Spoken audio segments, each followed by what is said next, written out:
format, we have our local TDs and councillors that are going to speak about the situation, and I'm sure, keep your eye on their faces, don't forget them, and hound them.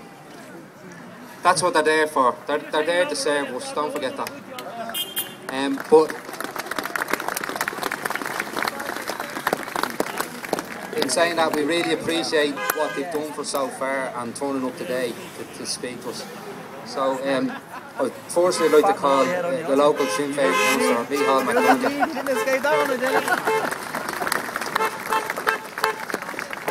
Thanks, Darren, and thanks to yourselves. It's a great turnout. Fair play to people for turning out again on a cold Sunday afternoon. In 1966, the Irish state signed up to the International Covenant on Economic, Social and Cultural Rights.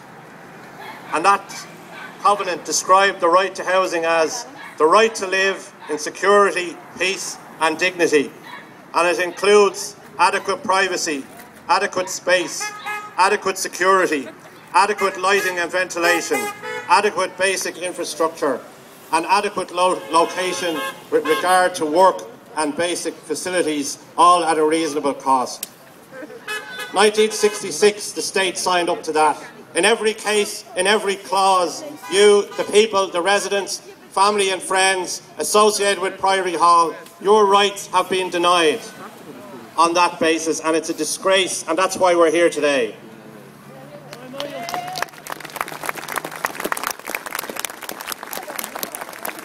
With one exception, you have been failed by the organs of the state. The one exception, of course, is the High Court judge who ordered that Dublin City Council had to house people emergency accommodation. But the other organs of the state have failed you. Dublin City Council management in taking the appeal to the Supreme Court. The successive governments with so-called self-regulation, which allowed unscrupulous and ruthless developers such as McFeely and Coalport to build this hellhole here, and other places throughout the country, not just here. This is the most extreme case, but there are others elsewhere.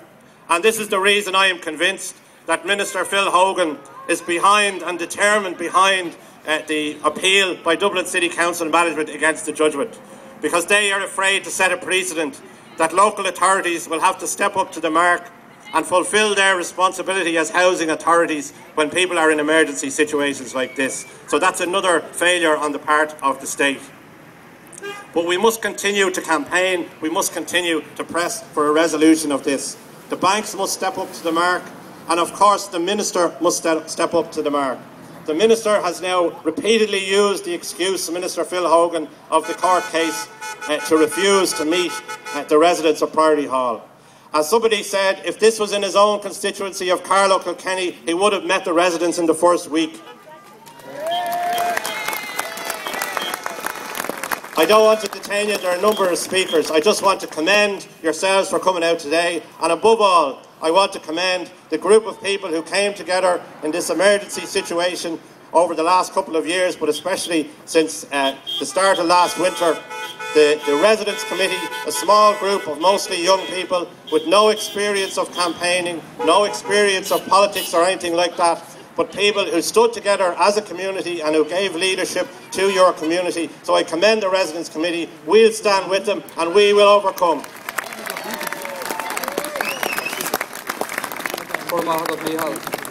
Our next speaker is Brian McDowell, the local Labour councillor. Thank you, Darren.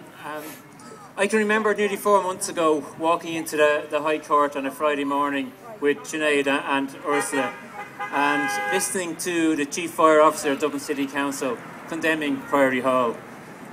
What he said that morning was that in 3 or 4 minutes Priory Hall could be up in flames. I remember the High Court judge turning around and saying, "Can you repeat that, please?" And when you repeat, there was pure silence in the court that day. 3 or 4 minutes, Priory Hall could have been up in flames. I remember standing here in the end of November, 3 months ago, at the same similar march. And it's great just to say, as Micheál said, it's great to see so many people here today. Or I can remember 3 months ago standing here. And to be quite honest, I didn't think I'd be back here today at another march with no solution in sight and with no work being done on Priory Hall. It's an absolute disgrace. There are three things, because I'm now absolutely fed up with people telling me about the problems with Priory Hall. We need solutions, not just more problems. There are three things I want to see done, and I want to see done immediately. The first one is for the Dublin City Council to withdraw their Supreme Court appeal. It's not too late. It's in the courts next Thursday. Dublin City Council should do the right thing, and they should withdraw their Supreme Court appeal. In the first instance, Dublin City Council is a housing authority. All we're asking is to give people certainty of where they can live for the next 6 months and 6 years. So withdraw it, and withdraw it now. The second thing I'd like to see done, and it was mentioned by Micheál, is Minister Hogan. I don't know Minister Hogan, I've never met him. I'm sure he's a very nice man. But what I would say to him is to get off his backside, pick up the phone to one of the residents and arrange a meeting, and do it today. They deserve to sit around a table with the Minister voicing their concerns. Don't just read about it in the newspaper. Go and talk to the residents and you'll find out what they're going through. The third thing is about we need solutions. We need everybody around the table. We need the residents, we need the government, we need Dublin City Council, and most importantly, we need the financial institutions. The people who signed off on this building to get around a table, stay in a room until the solution is reached. We do not want to be back here in 3 months' time saying what's going on, where's the solution? We have a deadline, in my view, of the next couple of weeks to get around the table and reach a solution. Look, I'd like to once again to thank, as Micheál did, the Residents Association for carrying on. This is 2 years you've been living with this. I don't know, it's hard to put into words what you must be going through. But 2 years you've been living with this hell. It's time to put a stop to it. Thank you. Brian. Thank you, Brian. My next speaker is an independent TD, Claire Daly, who came along to lend her support also.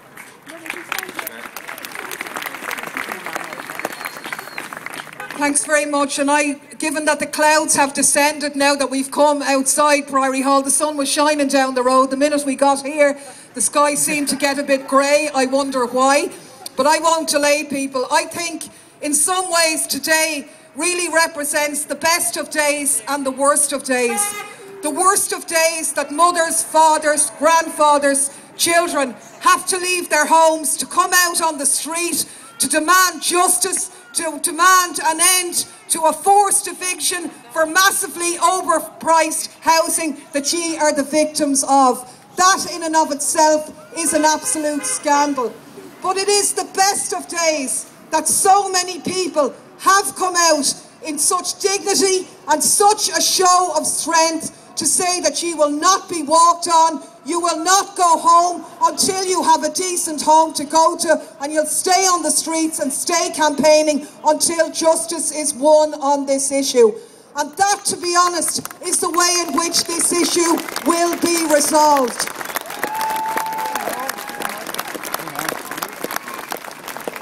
Now, I'd like to give greetings today from my colleagues in the United Left Alliance, and also from my colleague Deputy Mick Wallace, who along with myself came out here a couple of Saturdays ago to look at Priory Hall.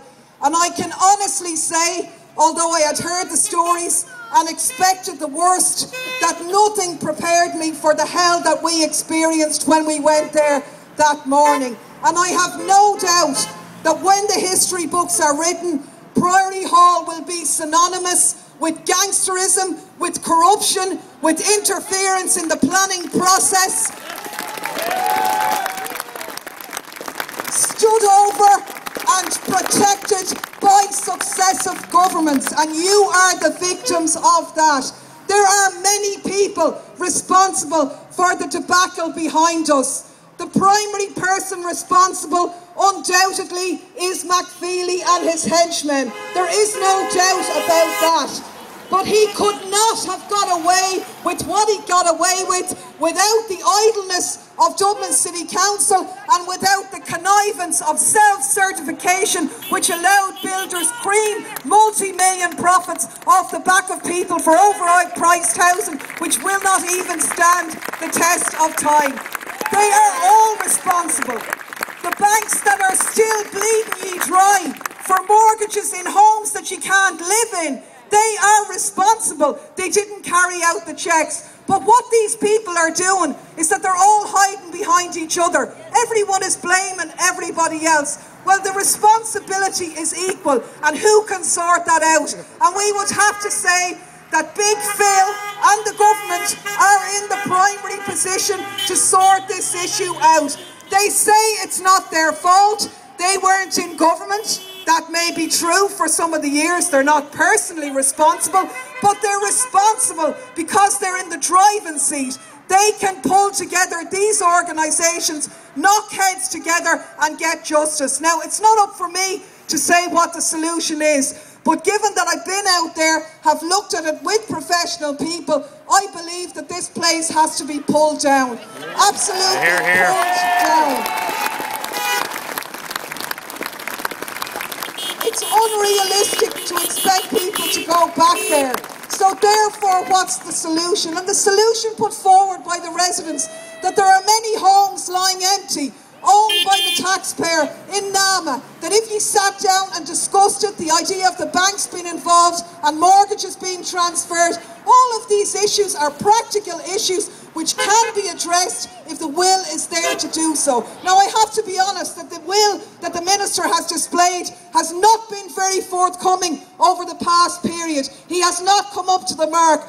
But today's initiative and keeping the pressure on is the only way in which we can change that situation. There is a solution there if they put their minds to it. The message has to go back today that people won't take the pressure off until justice is achieved in that regard. We'll do what we can to use the doll, but we're not naive. We know that we on our own can't do that. It's the people here, the families in this area who will bring justice, and we won't stop until we get it. The very best of luck to you all.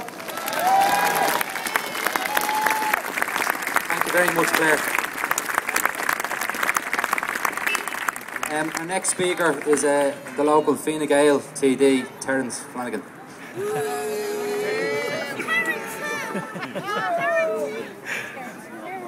Tough crowd. Just to thank everyone for turning out in such large numbers, and the committee as well for organising today's event, protest march. Both myself and local councillor Pat Crimmins, we've worked very hard on behalf of the Residents Committee. We've raised our issues and concerns directly with the Taoiseach, with the Minister for the Environment, and we'll continue to do that. In relation to your committee meeting members of the government, the committee has met both the Taoiseach and the Minister for Housing, Jan O'Sullivan, and those two have spoken to both the Taoiseach and to the Minister for the Environment on the issues. We need the issues resolved, and we need the issues resolved immediately for yourselves, who are living through terrible stress and hardship because of what happened here at Priory Hall. The Taoiseach as well has written directly to committee and to yourselves to sympathise about the situation here. What happened here at Priory Hall does represent the worst example of what went wrong during the property boom in this country. It was not a Fine Gael builder who built this development here behind us. And it didn't happen under the Fine Gael government. But we will help to resolve this situation and to ensure that the homeowners here are housed in the coming weeks and months ahead. Like, the last thing anybody wants to see is for anybody to be made directly homeless as a consequence of what happened here. And the Taoiseach has confirmed that that isn't going to happen. The Minister for the Environment unfortunately cannot meet the Residents Committee at this stage because of the court case that's ongoing.